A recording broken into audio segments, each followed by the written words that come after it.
Kata beliau faslun.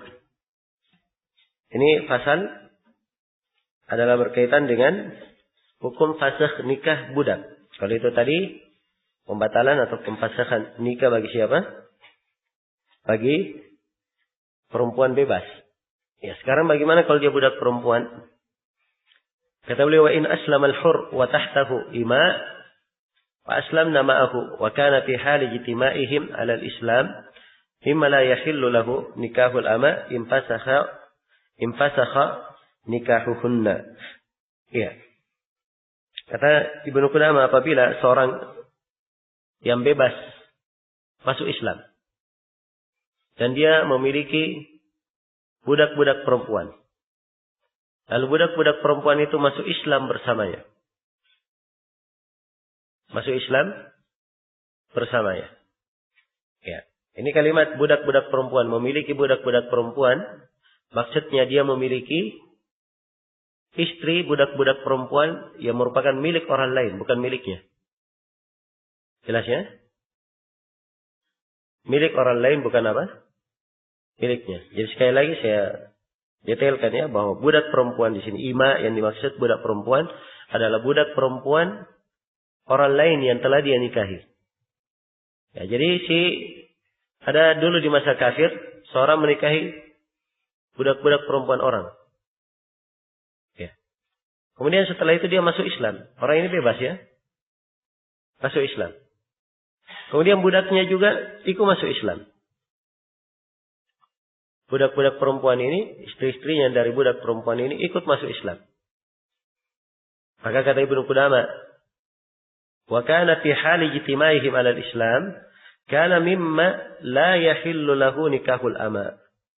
Kalau dia di posisi saat dia masuk Islam, orang yang tidak halal menikahi budak, maka nikahnya menjadi fasakh.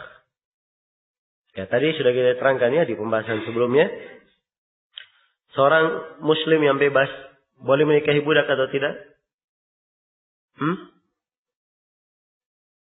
Tidak boleh atau boleh?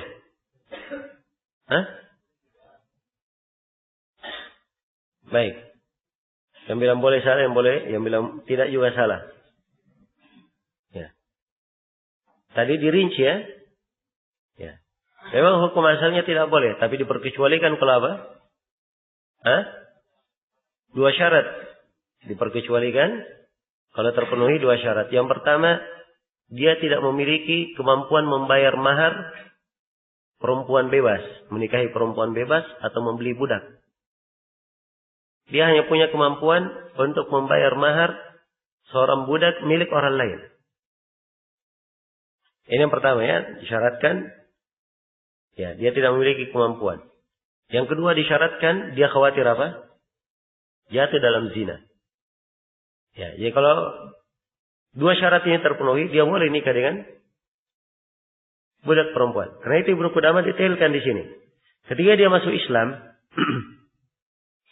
ya, seorang yang bebas, kafir bebas, dia masuk Islam, dan di bawahnya ada istri-istri dari budak, maka dilihat ketika dia masuk Islam, dia terhadap budak ini masih perlu atau tidak? Dalam artian kalau dia tidak memegang budak-budak itu, ya nikahnya dia dikhawatirkan jatuh dalam zina atau tidak. Ya. Karena itu kata Ibnu Qudamah, kalau dia dari orang yang tidak halal menikahi budak, misalnya dia punya kemampuan untuk membeli budak bebas, membeli budak perempuan misalnya, dan dia punya kemampuan untuk membayar mahar perempuan bebas, punya kemampuan. Maka dalam keadaan yang seperti ini, nikahnya menjadi apa? Menjadi batal. Infasakha nikahuhunna. Nikah budak-budak itu dianggap apa? Batal. Wa in kana mimman yahillu lahu nikahuhunna, amsaka minhunna ma tu'iffuhu wa faraqa sa'irahunna. Iya. Kalau misalnya ya, dia dari orang yang halal menikahi budak karena khawatir jatuh zina dan tidak punya mahar. Ya. Dan ketika dia masuk Islam sudah terlanjur, dia memiliki apa?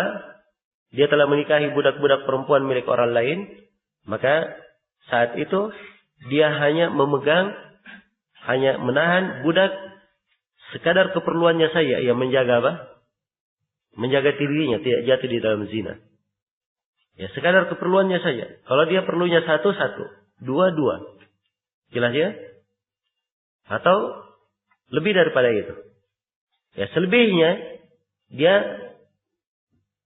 dia lepas selebihnya, dia talak selebihnya. Baik. Jadi ini ketentuannya tentang orang bebas yang memeluk Islam sedang dia memiliki beberapa istri dari budak yang juga memeluk Islam. Baik. Demikian ketentuannya. Selesai sudah pembahasan ini, kemudian beliau masuk di dalam pembahasan syarat-syarat dalam pernikahan.